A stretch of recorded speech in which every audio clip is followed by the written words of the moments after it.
three things today. We're going to look at the past, the present, and the future. So this is 2016, like in reverse. Look at this. It's not just the election. Like, just shit happened this year. Like, so much. So this right here is, more movies than ever came out based on cartoon characters. Yeah. This guy was elected. Pokemon Go. Does anyone play Pokemon Go? Snape died. That was right. Prince died. Some other stuff happened. Brazil, the Brazilian president was impeached. Brexit happened. Just so many people died. So much stuff happened this year. But there were three major market events, right? In February, we had the second 20% decline in like 7 years.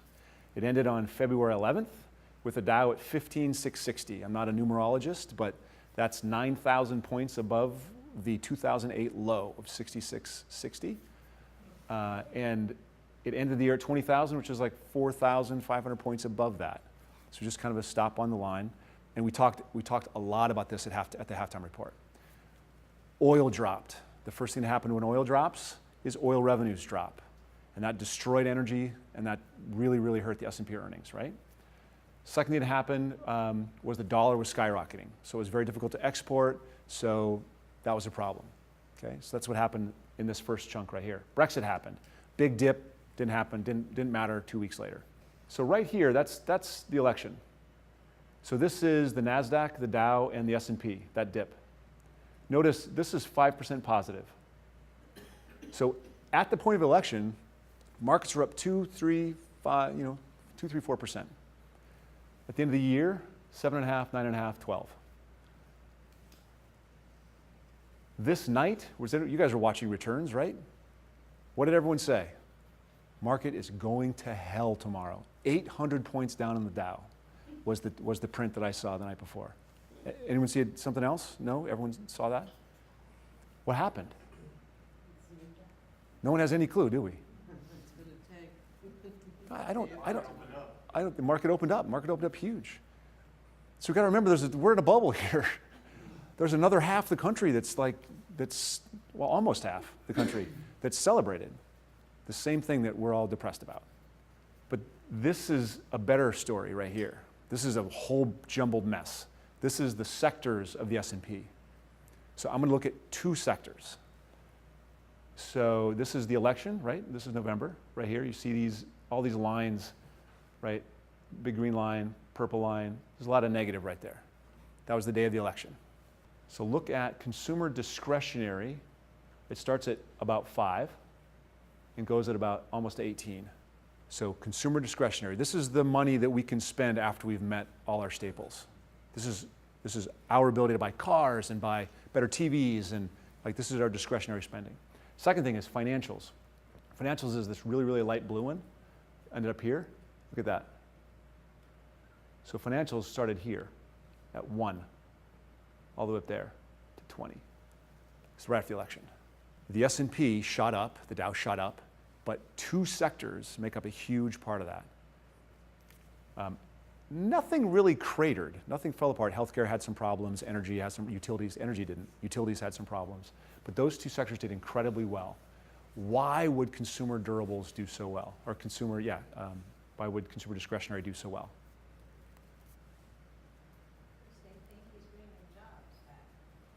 I think it's anticipation of consumer spending. I think at the moment, they were saying, we're all going to have, those who spend the most money are going to have 3 or 4% lower taxes, and they're going to spend that money. Where are they going to spend that extra money? They have discretion, because they're the people that have the money to spend. So that's the first thing that's happened. And then the financials, the financial system it's really strong, and it's not been exciting because of Dodd-Frank. There's so many things they can't do. And there's some hope that maybe he will eliminate some of that. And it's probable that he will eliminate some of that. So more of what's inside. So that maybe you've heard this, that small companies did incredibly well. So why would small companies do so well? Where do small companies get their earnings relative to bigger companies? Domestically. So if we're going to have a protectionist environment, right, to domestics. And so one of the reasons our portfolios did so incredibly well is we have a tilt towards smaller companies, and we have a tilt towards value. That's what this chart shows, is at the election, value shot up. Industrials, financial, they did really, really incredibly well. Okay? Now, ignorance is bliss. The world is desperate to learn what Donald Trump is thinking. Nobody seems to have a clue. Can you help? Sure, but first I got to finish with this other client. I was elected president of the United States. What was I thinking? Or is it, what was I thinking? You know, how was he saying that? We already talked about a lot of this stuff. Okay. Forecast 2016 and halftime report 2016, we talked a lot about the earnings recession, right? The dollar, strong dollar, weak oil, earnings recession. So we said, hey, just be patient. We had many people nervous. It's the end of the world again. I mean, we've heard the end of the world every 2-3 months since 2008. No one has recovered emotionally from 2008, which is actually, I think, a positive for markets. But everyone was saying, oh my God, this is terrible. You know, companies are earning less. What's happening? People were nervous. You know, earlier this year, end of 2015, people were scared. And we kept saying, it's just the dollar, it's just oil. And this quarter, we saw the earnings recession, we saw the shift. So before, see the gray is last year, and the blue is the next quarter. So you see, still, energy's not doing great, but still better. However, valuation. This is the US stock market. 2011, 2008, 2011, we came back pretty close. We're at 20.6 on a trailing 12-month PE ratio. That's looking kind of rich to me, right? Doesn't mean that anything's going to fall. This is trailing, right? So we're not looking forward-looking. If we look forward-looking, it's less than a third of a standard deviation off of normal, off of average, which is not a risk territory at all. You get to above one standard deviation, that's kind of scary. Does anyone know the Shiller PE ratio? Do people read that at all? Shiller takes 10 years, or is it 7 years? There's lots of these. I think he takes 10 years, and he does a PE ratio over a 10-year average earnings. It is predicted an earnings or a market collapse, I think, 90% of the time. Like it says we're always overvalued, the valuation technique.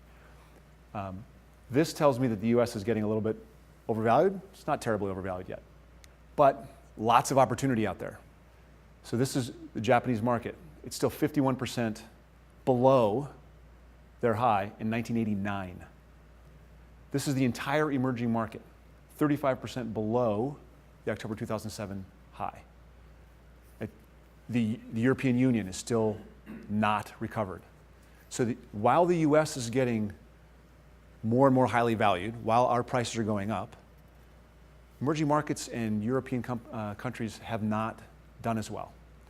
So when you think about our portfolios, we're shifting a lot we shift on the margin from the US towards where there's value. Over time, that works. The problem is in the transition years, in the time when we're making the shifts, we're selling the thing that's going up and we're buying the thing that's going down. So you've got to get behind a disciplined process to do that, to understand how that works, because when the US market is skyrocketing, which it has outperformed in 2013, 2014, 2015, and 2016. Large cap US companies have done better than almost anything else in that period. So if you were diversified, and you've heard me say this hundreds of times now, if you were diversified, that sucked. However, that doesn't hold true for 20-year periods. It holds true for the last 4 years, and in 2 years in the late 90s. And that's the only time that holds true, right, in the last 100 years. So that makes a lot of sense to go, okay, maintain diversification. And when you get the chance, continue investing where you see value. Because these guys, the emerging markets, earnings are up 15% versus last year. Earnings keep growing, companies keep doing well, but the stock prices aren't reflecting that.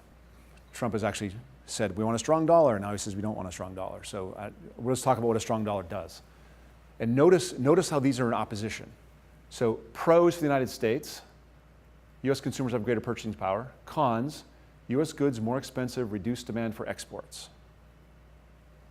Pros for overseas, goods are less expensive, improved demand for exports. So a strong dollar hurts our exporters, helps overseas exporters. Okay? May negatively affect economic growth, may improve economic growth. So We are really strong. We're growing. We're one of the fastest. We're enormous. So our growth is even at 2.5%. That amount of growth, that actual dollar value of GDP growth is enormous relative to Taiwan's 7% growth, right? So even though we're growing quickly and our stock prices reflect that, we know that the dollar is strong, and we know that these other places want their currencies to weaken relative to the dollar so that they can boost their exports and their companies can benefit from the same thing we've done so well with. So this is a competition. This is a currency war. And this has been possible since 2008. And we were the ones that started off by printing a bunch of money and doing a bunch of, buying a lot of bonds and doing a lot of stimulus and doing a lot of stabilization measures. We did that first. Europe followed suit. The minute Europe followed suit, their economy was more stable. Europe's got other issues as well, but suddenly it was more stable. Their bond market was more stable. Okay? Federal Reserve has been tightening monetary policy. So many economists, and myself included, have said we'd really like to see the Fed raise rates.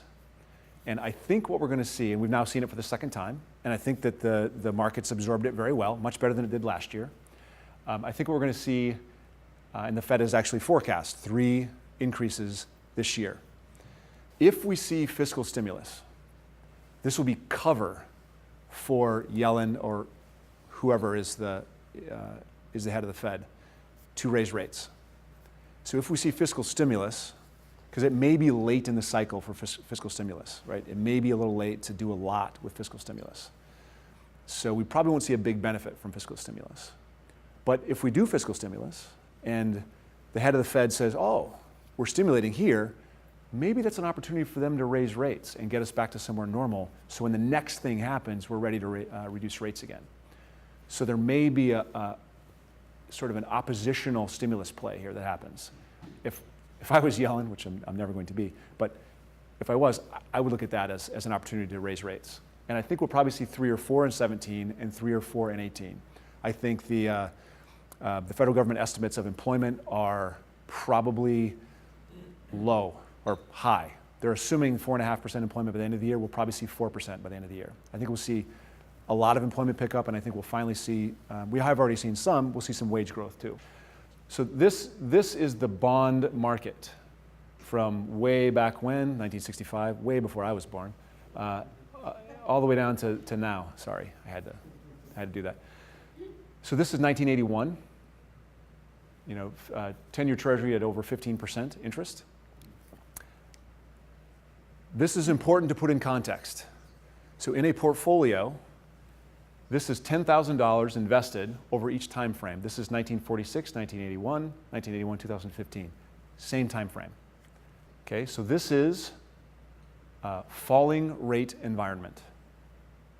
So $10,000 becomes $150,000 in a falling rate environment.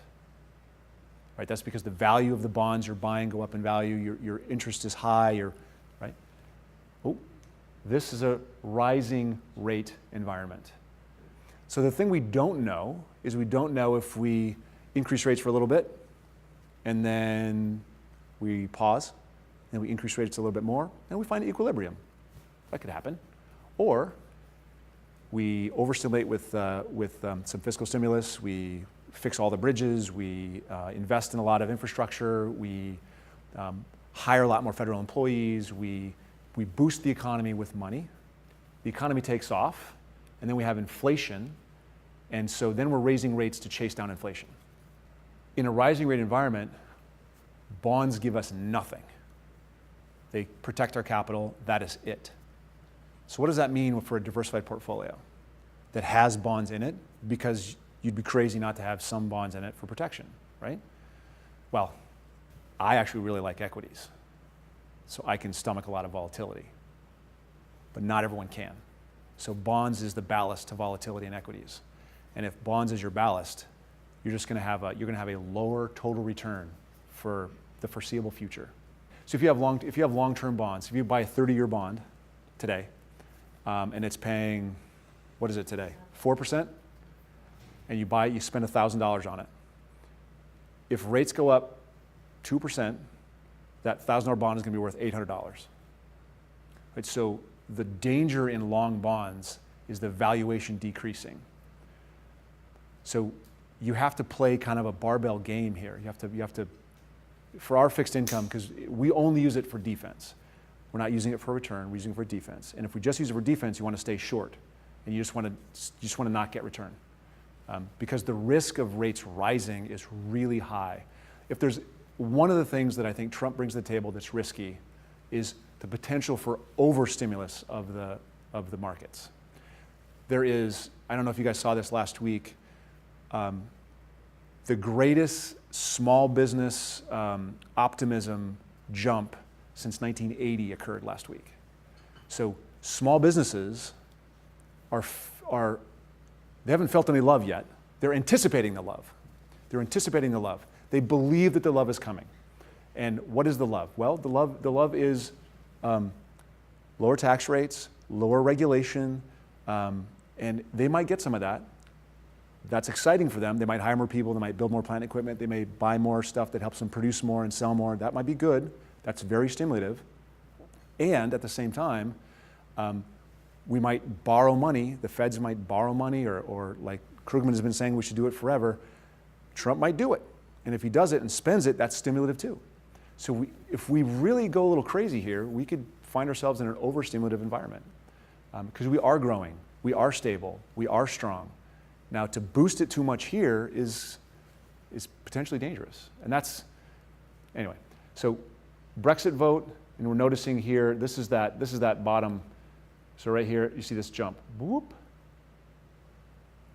That's the US election. That's what happened to the bond market. So in our portfolios, Trump is elected, stocks shot up, bonds shot down. This is what the whole picture looks like for all kinds of different things. So US, international, this is developed economy, international, emerging markets, gold, got to put gold in there, general commodities basket, REITs. So we have, as I've said here, we've added to our emerging markets portfolios pretty regularly over the last 3 years. When we've seen a dip in markets, we've added emerging markets. We've seen another dip in markets, we've added emerging markets. I'm a little bit still below market weight in emerging markets. So you will see us add more emerging markets. The reason we have done well relative to a globally diversified index is because we've been overweight the United States. And the United States has been the winning index. Okay? The reason we've done poorly relative to the US index is because we've been diversified in these other places. I think that the transition is occurring. Last year, this was negative. This was really positive. The year before that, this was negative. This was really positive. The year before that, this was negative. This was really positive. So we've had 3 or 4 years of negative emerging market returns and a positive US return. That's why the value exists in the emerging market more than it exists in the US. Yes? Is this just a regression to the mean, or is there something in the Trump policy that is going to do this? This occurred largely before Trump was elected. Right, but this. You're talking about future projections, just right there, I thought. Yeah, no, absolutely. I don't think it has anything to do with Trump. I think the emerging markets, it's time. I think emerging markets are beaten down more than they need to be down. I don't think Trump is going to hurt emerging markets. I don't think he's going to be as nationalistic as the intention. That's the word I was thinking. I don't. You're talking about small business growth and how that benefits from this kind of philosophy, and then can both of these, are they mutually, can they both just go? So small businesses don't trade on the open market, right? So those small business starts that hire lots of people and those kinds of things, those don't trade on open markets. We can't invest in those unless we open our own and do that, right? So for the most part. So that's not going to drag on anything that happens over there.